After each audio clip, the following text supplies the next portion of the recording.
And I think that we all understand and the world is beginning to see the role of the electric sector in making our quality of life much better. And as Tom said, right, we're here in the United States, we're that first 5% of GDP, and imagine what it would be like without our product. So it's a great time to be in this space, and I think it's something we should all be very proud of. I am honored to have this distinguished panel here this morning. Their bios are in the packets, and they're all very impressive, so I'm not going to read them to you, but I'll go from here. We have Nigel Barbour, the CEO of Powerco, New Zealand. Barry Perry from Fortis, our friends to the north in Canada. Ahmed Ali Al-Ebrahim, if I get that close enough? Okay, from GCCIA, the Arabian Gulf Cooperation Council, and Toshifumi Watanabe from J-Power in Japan.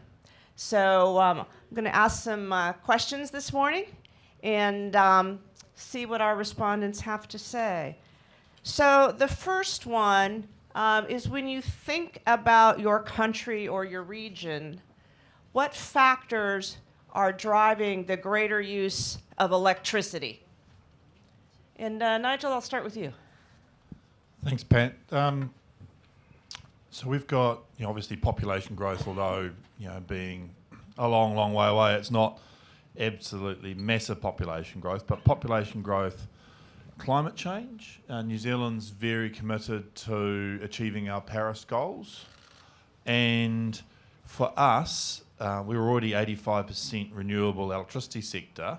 So pulling the lever comparatively to achieve further, becoming 100% renewable electricity doesn't actually get us that far for our Paris goals.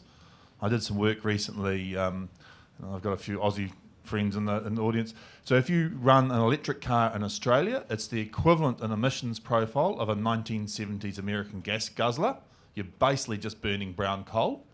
You're not doing anything for emissions. If you do one in the US, it's a pretty efficient modern car. And in New Zealand, it's basically hydro dam powered. So for us, electrification of transport and process heat are going to be major things. And potentially we could see a doubling or tripling in the next 20 or 30 years, depending how successful we are as a sector of delivering Paris via electrification.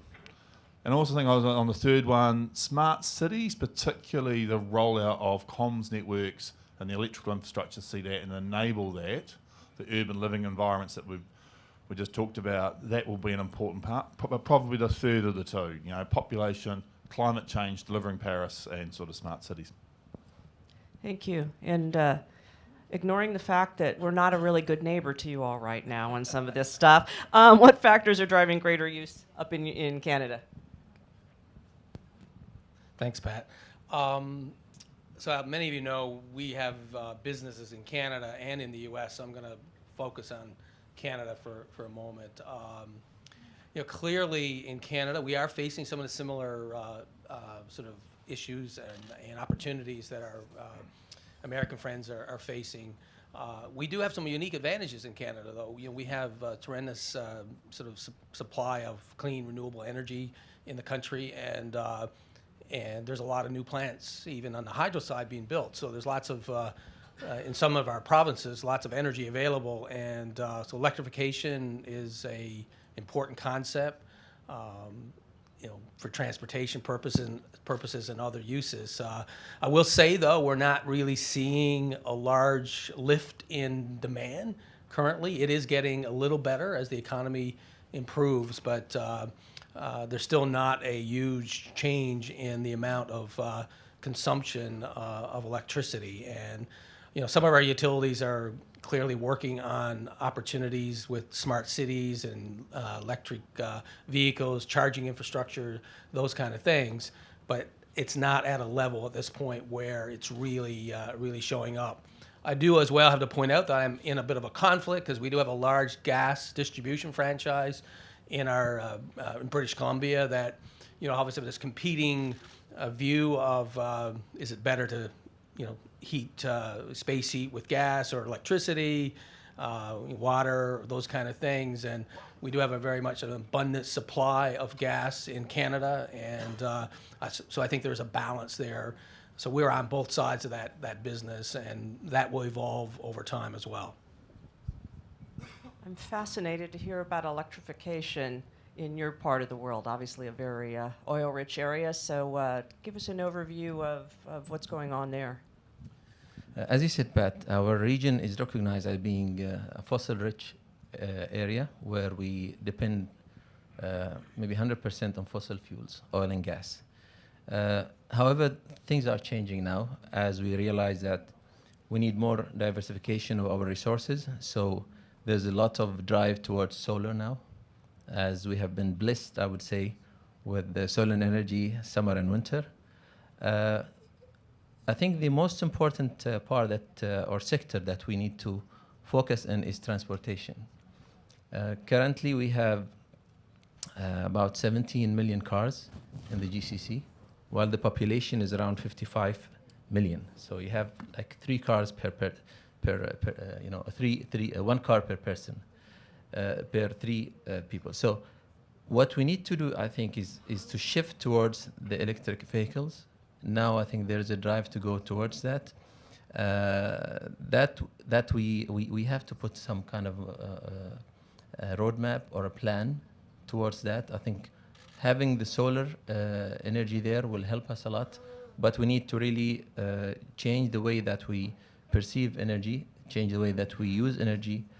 We cannot afford to utilize energy the way that we're using now, especially in the way to drive more towards an efficient utilization of energy.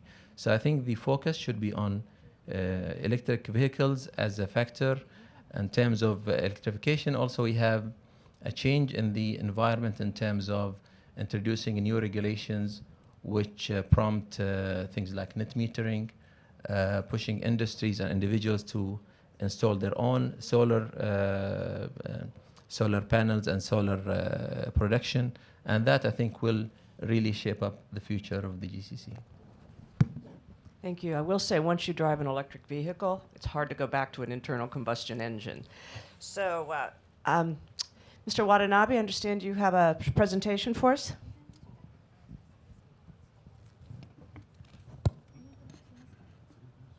Would it be okay if I also need a comment as well before I invite you? Please.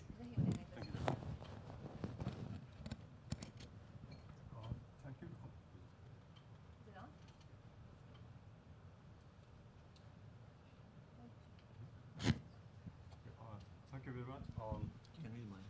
Okay, thank you. We've got a lot of engineers in the room, but we don't have any visual engineers up here.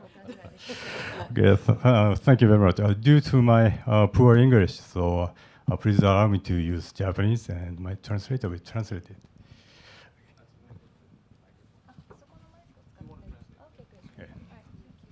Okay. 日本の場合はですね、皆さんご存知の通りもう完全に成熟社会になっておりまして、電気のない生活っていうのも絶対ありえない、状況になっておりますから、すでにもう電気が行き渡っていて、これから先エレクトリフィケーションで、電気の使用が増えるという時は、ガスから電気に、置き換わっていくこと、それから、輸送部門の電化、それから AI、IoT などのですね、新しいその電力の需要がどこまで伸びるかということにかかってくると思っています。Well, regarding Japan itself, as all of we can imagine, we do have pretty much mature society, and therefore, when we think about the usages of electricity itself, that's inevitable for every single person in our country. And on our end, it's very important for us to think about the transition of electricity to find out what efficient way that we'll be able to use it. Like for instance, from uses of gas to electricity itself has been made, and now like the way that the rest of the panel members have been talking about, it's important for us to talk about how we will be able to transport the electricity, and also the usages of AI along with IoT, and how we will be able to make the true efficient means of electrification itself is going to be truly important topic that we all have to think about. 一方で先ほどの高齢化の話がちょっとありましたけれども、日本の場合はこれから先50年かけてですね、今1億2000万人いる人口が9000万人まで減るという見通しが立っております。しかもこの9000万人は今まで以上にその寿命が伸びて高齢化した9000万人になると思います。And at the same time, just like the way that at keynote speech itself, Chris has mentioned, our country itself is facing a very serious aging population itself. It's been said that in 50 years' time, the current population of 120 million people will go down to 90 million, but at the same time, though, the average age within the population itself is going to be much more higher.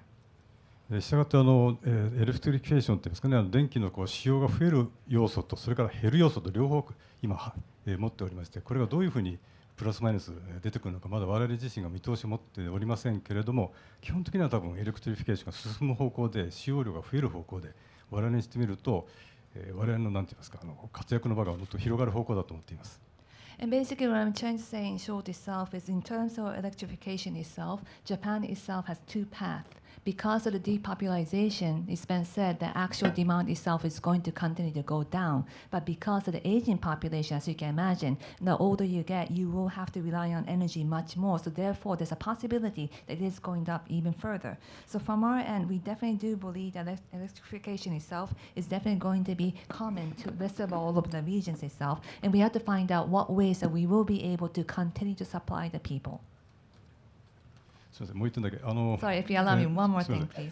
私の会社はアジアでも仕事をしてるんですけれども、例えば、アジアではですね、我々タイランドで、発電事業を少しやってるんですが、これから先の10年間の間に 4% の経済成長を見込んでおります。それを前提に電源開発計画を作っておりまして、そうすると大概の場合はですね、経済成長とほぼ同じぐらいの率で需要が伸びていきますので、アジアに目を向けるとこれは日本と事情が違ってくると思います。The last topic I wanted to mention is, as you know, that I will be representing Asia, so I want to talk about some of our neighboring countries itself, and I want to use Thailand as an example because we do provide our own power generators there. And basically, it's been said in 10 years' time that Thailand's population economic growth itself is going to go up by 4%. At the same time, the rate of the electricity usage is going to go up by 4% as well. And right now in Thailand, they're really trying to plan out what sort of ways that they will be able to meet the growing amount of demand by thinking about the efficiency behind the country.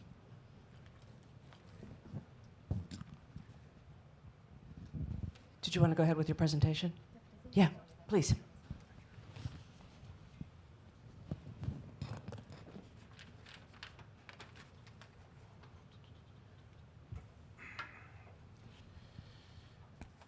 Okay,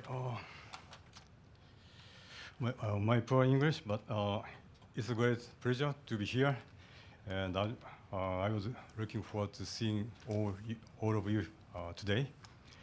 So allow me to speak first a little about my company, GEF.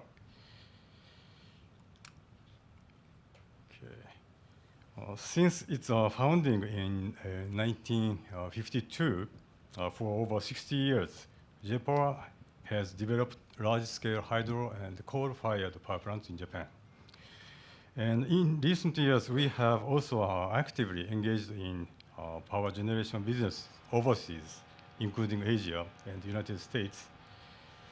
And our domestic and international facilities currently generate around 25 gigawatts of power, about 18 in Japan, roughly half of which is coal-fired. And the other half is renewables, including hydro and wind power. I am sure you can imagine many management challenges we face now. Okay, slide 3, yeah. Okay, over half a century, GEF Power has offered engineering services across the globe. And these services cover power development, power transmission, and other projects. Our engineering experience has involved us in electricity business transitions in many regions and countries. And as of March 2017, we had worked on 357 projects in 64 countries and regions around the world. And many of these were in Asia, where we are very familiar, and we have provided engineering services on 245 projects in 21 countries. Okay. These regions face common issues such as global warming, and also they have their own unique challenges. Okay, so today I'd like to focus on the situation in Asia.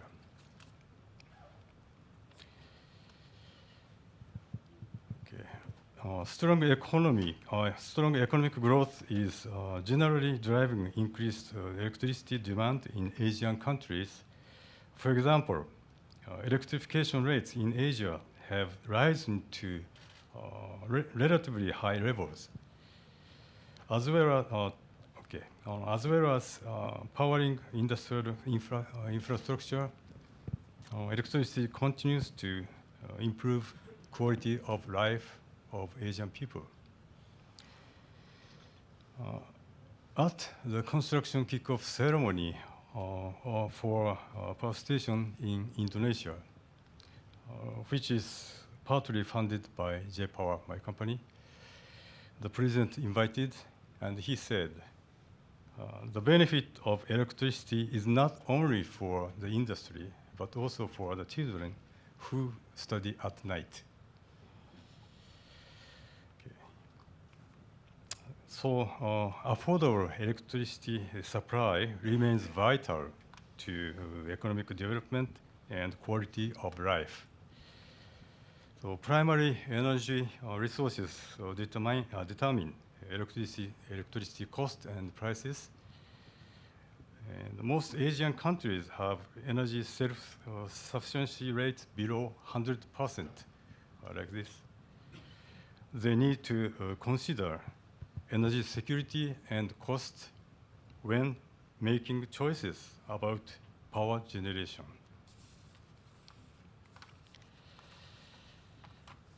Okay. Slide 6, okay. IEA estimates that Asian Pacific region will need 2.4 times its 2015 electrical capacity by 2040. Asian Pacific includes Australia and New Zealand, I'm sorry. And Asian governments now recognize the necessity for curbing CO2 emissions, so they are accelerating renewable energy introduction. But however, stable and affordable baseload power is essential in many Asian countries, where markets are still developing.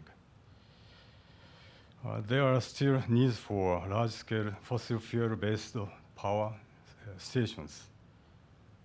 For example, we are pursuing technology development with goal of raising environmental performance and thermal efficiency of coal-fired power plants as much as to those of gas-fired plants.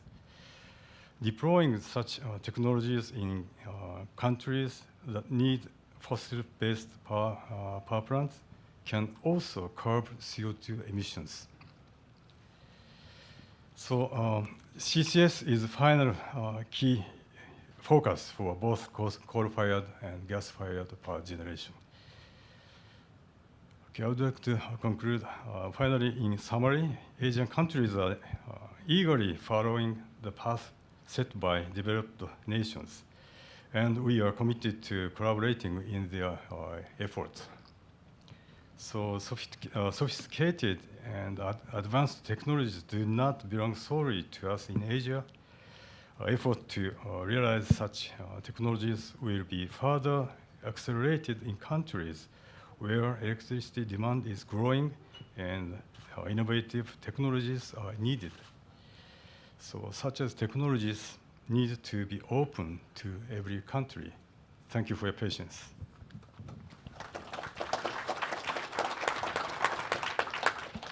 Thank you. It's very interesting things going on there. Ahmed, you talked about the focus in your region being on electric transportation. How do you go about, and you said you need a roadmap. How do you go about putting together that roadmap, and how do you think that's going to to change things, government industry partnership. Describe a little bit how in your region you'd move to that electrification of transportation. Well, I think we need a plan that is harmonized all over. First of all, I think we need, as the GCC, to have something at the GCC level. We cannot afford, for the sake of optimization, to have each country do its own national energy policy. And we have the GCC as a vehicle that can harmonize this kind of policy. So first of all, we need a policy at the GCC level so that the other countries can really fall into this policy. Regulation is a very important part of this, that we need to have some mature regulation to drive this kind of process. We need to find the kind of drivers that will make this happen. Industries will need to be developed, I think, in our region. The electricity utilities also should be a very important part of this, to develop stations and things that will drive this kind of development. I think there has to be also some kind of awareness to the public of the kind of benefits that this will bring to them.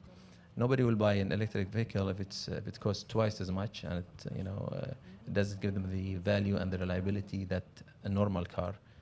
People like their conventional cars and the roar of the engine, so you have to give them something which is really better than what they have, because people will not change for that.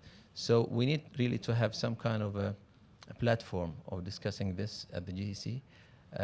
We in the GCCIA can be this kind of platform, because we bring together all the CEOs of the electricity utilities at different levels. The CEOs are meeting. We have joint committees that discuss these kind of things at the planning level, at the operation level. And we have this opportunity to introduce ideas. So we at the GCCIA, we are trying to introduce this innovative thinking and trying to affect change and push towards this change in electric vehicle introduction. It's interesting you mentioned the noise of the engine. I understand one of the European car companies is working on their electric vehicles to give you that sound. When you step on it, you would get the sound of the engine. Barry, up in Canada and in America, please feel free to talk about both. How's this shifting the vision for your company? You've talked about growth is kind of still slow in America and Canada. So how is this whole move to electrification affecting Fortis in Canada and the U.S.? Well, Pat, I'm feeling really good about our business right now. We are mainly focused in the poles and wires business, the energy networks, basically, both on the electricity side and on the gas side. And I see the value of the grid becoming even more going forward. A lot of the things we're talking about requires a resilient, strong grid, and that's where our focus has been.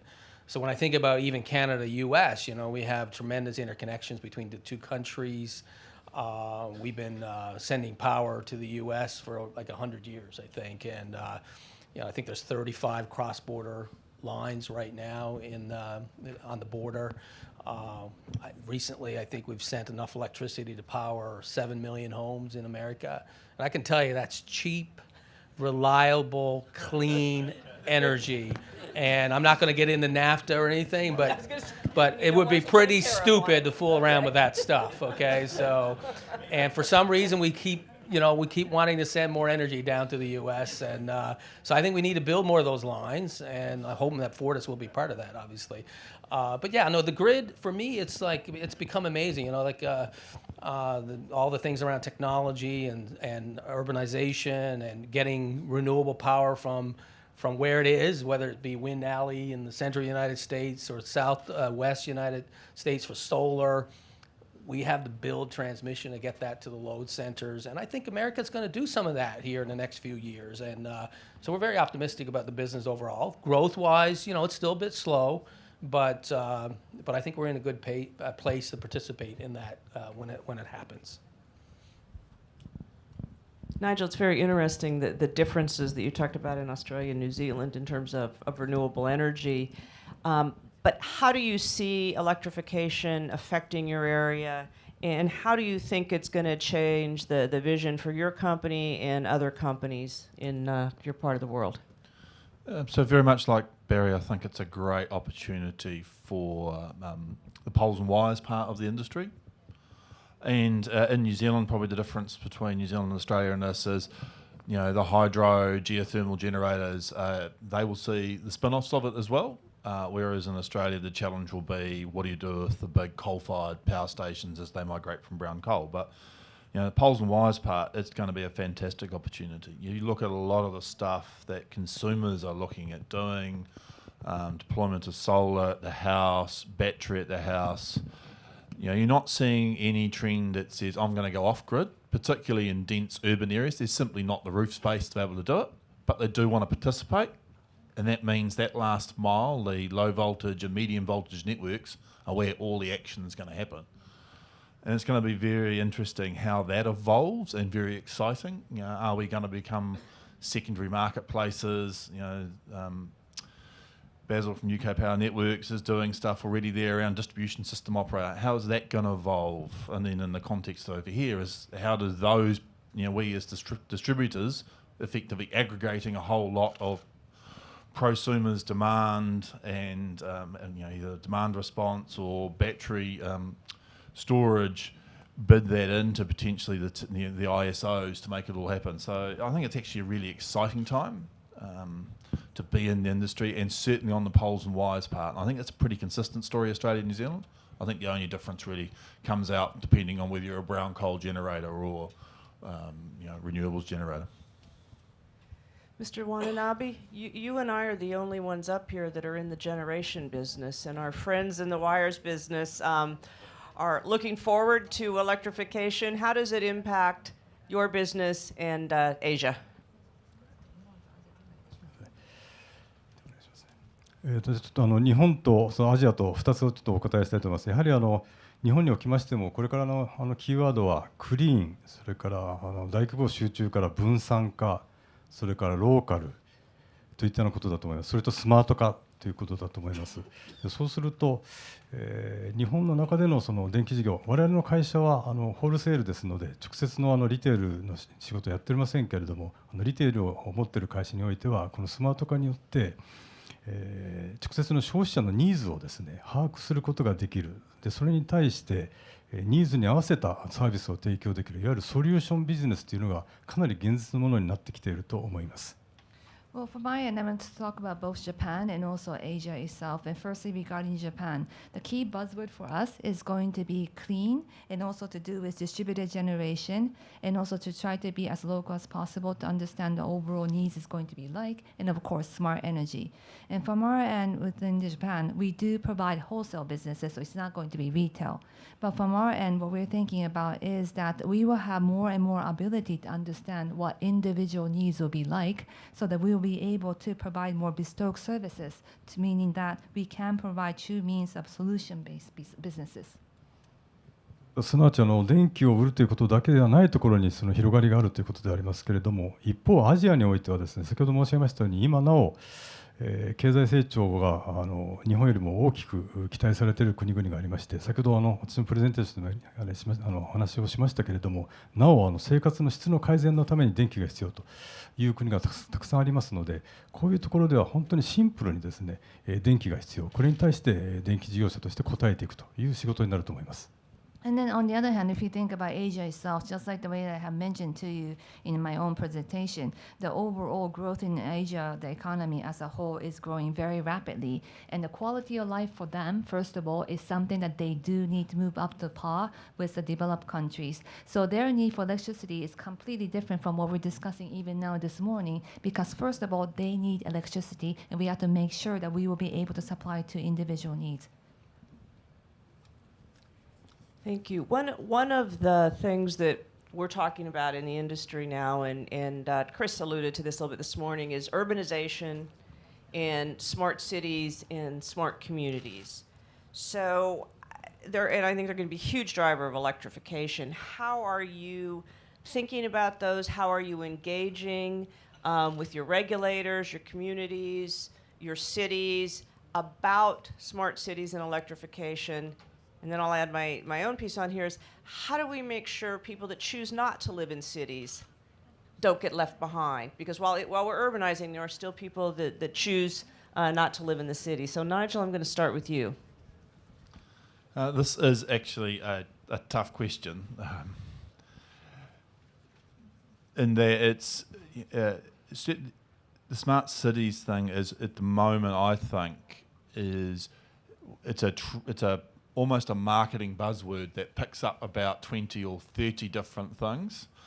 So every time you turn up and you talk to a municipality about it, every one of them has a slightly different take on smart city, which does make it really hard to get a very joined up policy across sort of federal and municipalities and other government sectors. I think certainly in New Zealand, it's largely been led by the telcos and their 4 and 5G rollouts. And the challenge there, as you alluded to, Pat, is actually not leaving the rural communities behind.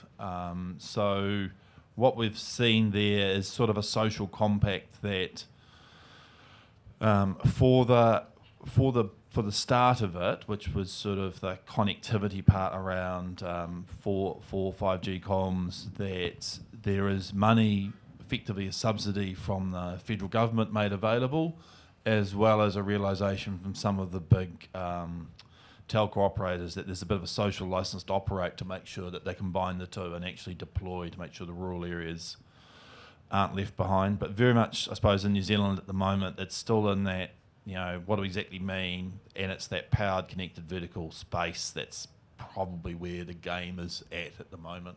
Most of the discussion is.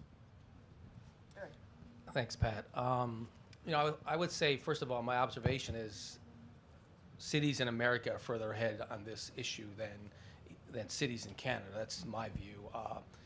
And I think there's much more openness in terms of dialogue between regulators, government officials, and the companies in America than there is in Canada.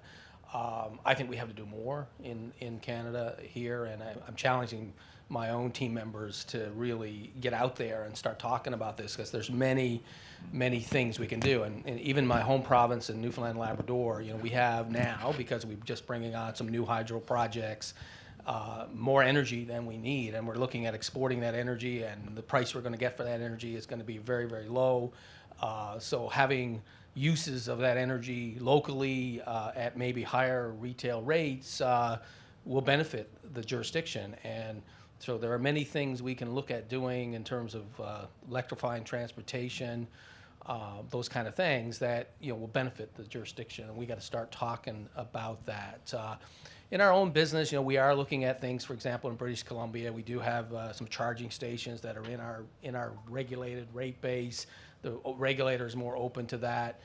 I will say the city of Vancouver, for example, which is very much a sort of our version of California to a certain extent, very sort of positive on green initiatives. We've worked out arrangements with there on our gas business where we can move forward together and make sure that homeowners and businesses are making the right choices and sort of work the problems out and came up with a framework for how we operate. And I think those are the kind of things we have to do as utilities, is to really work out arrangements with our cities and how we move our business forward. In the U.S., we're doing lots. Down in Tucson, in terms of electrification, we're helping.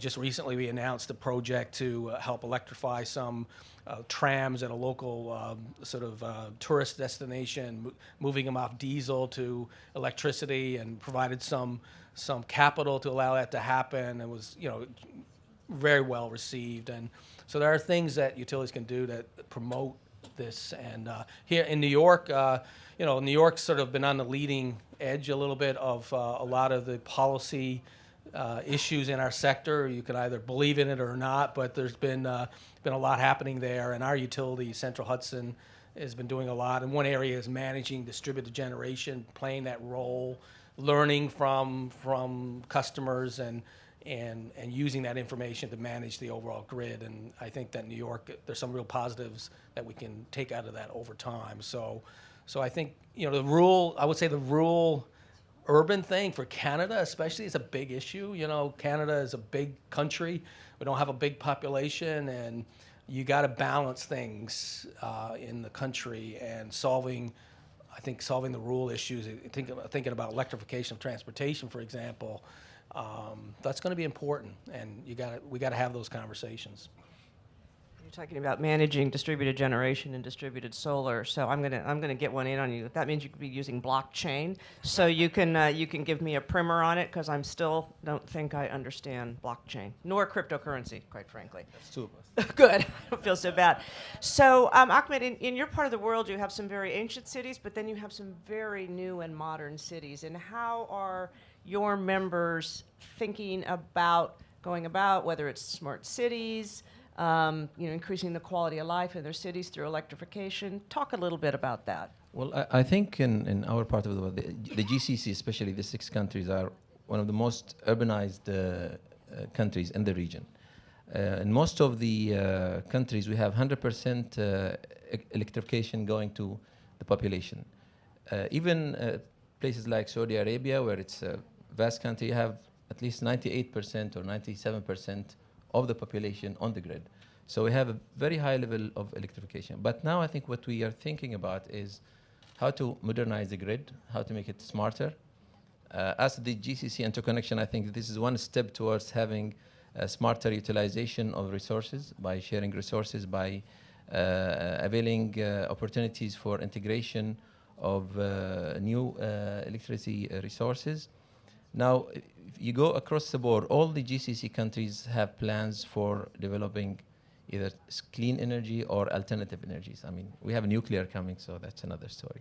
But they all have some certain plans to develop a new alternative source of energies, and some of them are very, very strong plans. Like Saudi Arabia, I think you have heard about Saudi Arabia signing an agreement with SoftBank to develop 200 gigawatts of solar energy. And I thought there was a zero, by mistake. But no, actually, it was 200 gigawatts. Emirates also are having very keen targets to achieve 50% of solar by 2050 and maybe 75% by clean energy. So you have this kind of very strong messages that we are going to that direction. Now our role is towards how do we integrate these kind of new alternative energies? How do we deal with the intermittency of these new renewables?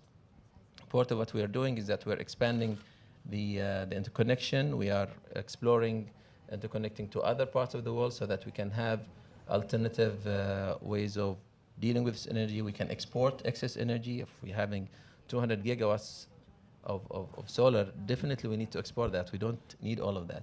But I think this goes with the vision of the GCC countries that now we have been always oil exporting countries. Now maybe we should be energy exporting countries, and to shift from exporting fossil fuels to exporting energy in other forms, for instance, solar. And we, as we have been blessed with this oil, I think we are also blessed with the existence of solar potential in our region. And I think now the vision is to exploit this and export it to other regions. So this is part of the thinking that's going on in the GCC. I think this is gonna be a driver to smarten our grids more. Thank you. That's a very exciting vision. Mr. Watanabe, talk a little bit about the vision in Asia for smart cities. I know you're a power generator, but what's going on? Because some of the more interesting work, I think, in smart cities is going on in Asia.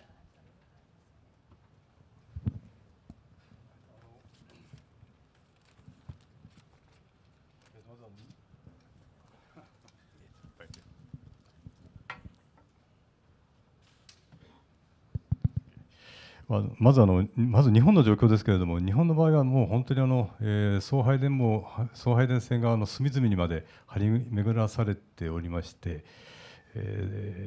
都市部の人もその地方の人も皆そこにぶら下がっていますの、コネクトされてますので、均等にサービスが受けられます。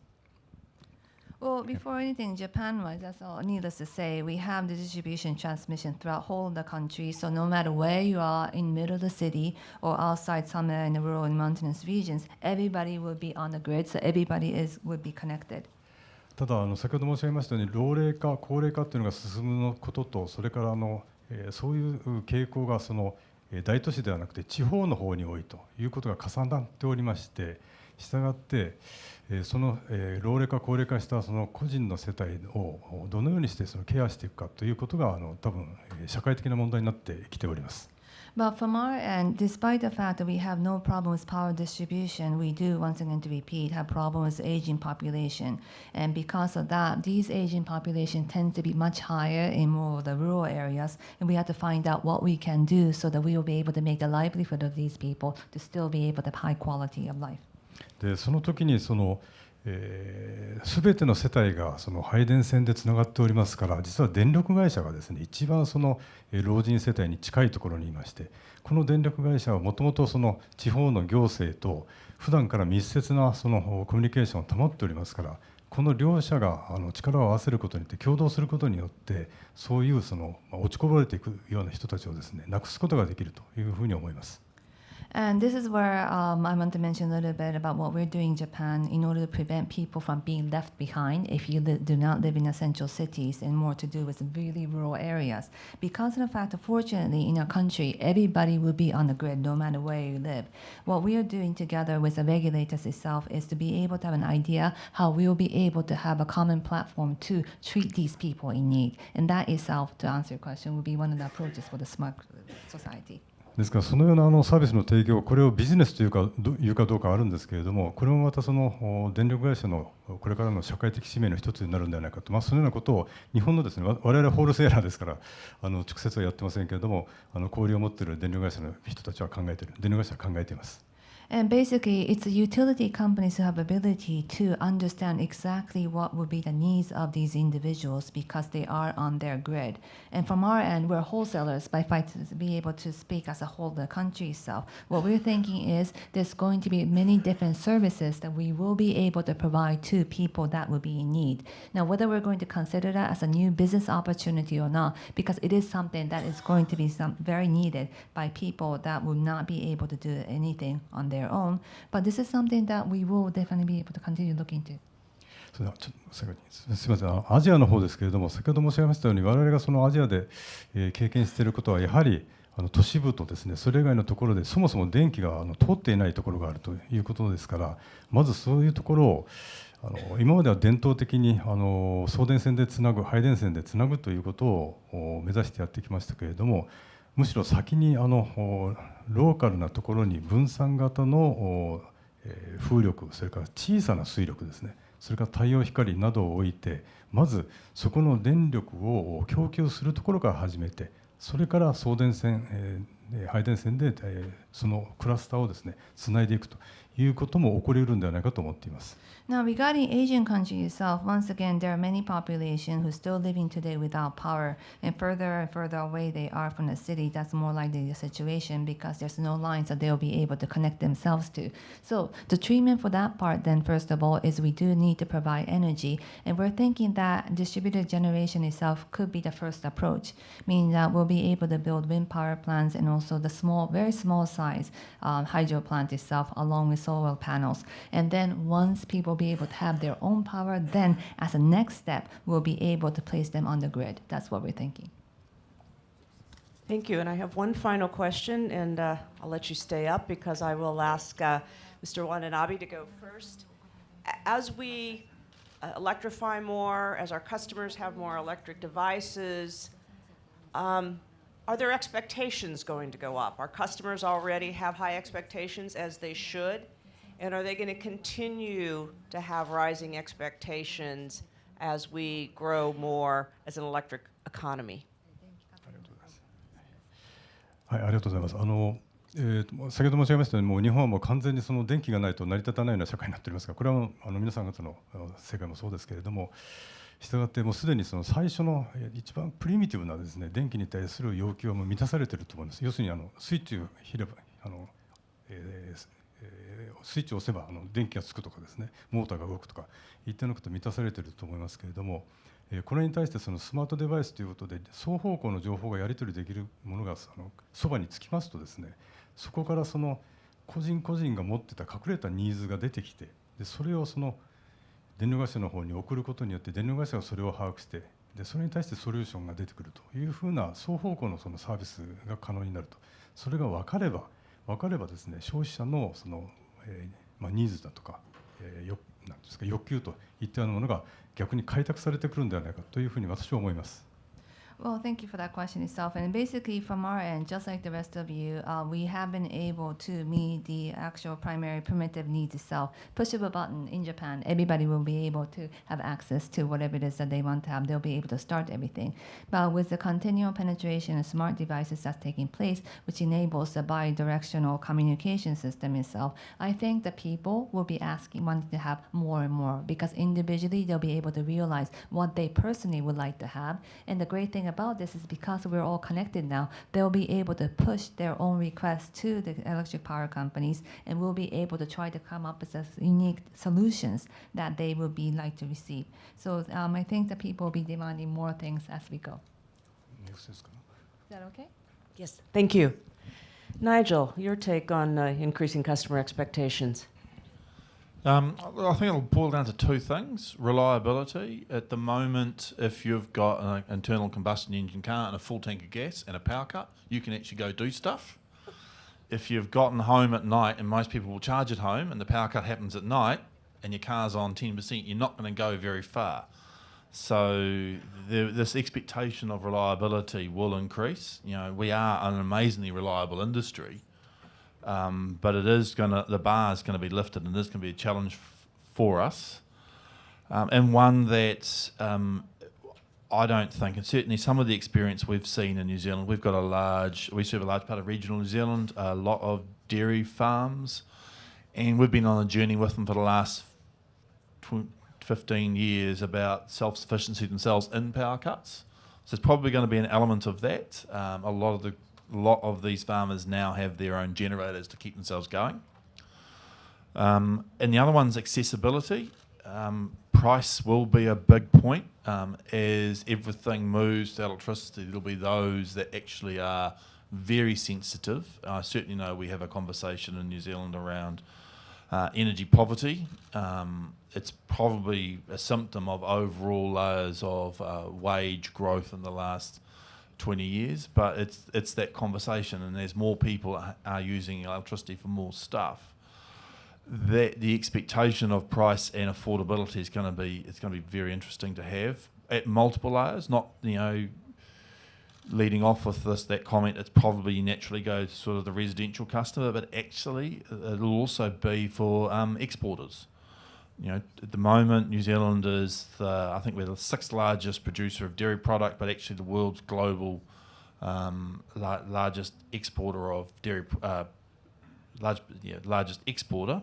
So we balance the market. Now that is predominantly run on coal and natural gas. Now, if because of climate policies and electrification, those aren't alternatives, how do you ensure that they maintain the export competitors? So this price/accessibility aspect, I think, will be an important part as economies work their way through this. Ahmed, I'll turn to you on customer expectations. I think customer expectation is increasing, maybe in an exponential way.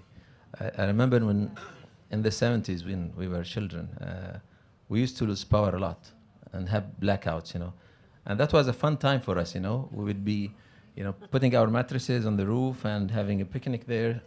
Nowadays, if you have such a power cut, first of all, the CEOs are sacked, and you're gonna go after the people who were, and you blame somebody and sack them. So the expectation of the customer is really going higher and higher, and that puts pressure on us because now the grids are more complex than they used to be with all these kind of new technologies, the renewables. So we have to make sure that they work in the best way possible. We cannot have disturbances that will load shed customers because they don't expect that. They want higher reliability, higher availability, and higher security, but also they want cheaper power. Now, in our region, that's also a big challenge because we are subsidizing electricity. And now, slowly in our region, they are lifting the subsidies on electricity. But that is really a big challenge. Two things going in the opposite direction. You have to have lower cost of electricity, but higher quality and reliability. So that is the challenge for us in the future. It's nice to know that some things are the same worldwide. Barry. So in my view, you know, in North America especially, we've for a long time had a reliable, safe, affordable supply of power. And I'm generalizing. But I've had some recent experience. My daughters, who are now 22 and 24, we had a prolonged outage in Newfoundland and Labrador 2 or 3 years ago, and I can tell you they were freaking out. They I think we had the power gone for 5 days at one point, and it was in January, and it was a lack of supply from the government-owned organization. And I think for them, it was the first time in their lives that they really didn't have electricity. And so I think there is a certain part of the customer group, young folks, who are continuing to demand more reliable energy. I do have to caution, though, that especially in Canada, our regulators don't allow us to run off and do a whole lot of stuff. We have to find ways to get it approved, to allow that sort of customer choice and flexibility, where their power is coming from, controlling their energy usage. And it's not a sort of a cop-out or opting out of what's going on in the trends, but it requires a lot of work for the utilities to really keep up with what we need to do here. And there's clearly a segment of the customer group that want change. There's also a big part of the population who are pretty happy with where the power supply is now. Recent storms in North America obviously has highlighted the need to have a more resilient grid. The need for cleaner energy. These are trends that are not going to change, and I think are really big opportunities for our sector in North America, and to be part of that going forward. Thank you, gentlemen. I do think it is a very exciting time to be a part of this sector, and there's just a lot of great things coming. We are out of time, so please give me a hand for these wonderful panelists.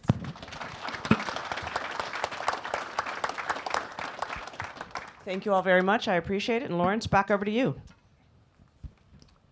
And please give a hand to Pat for the excellent job she did in steering us through the first panel. And as they think their group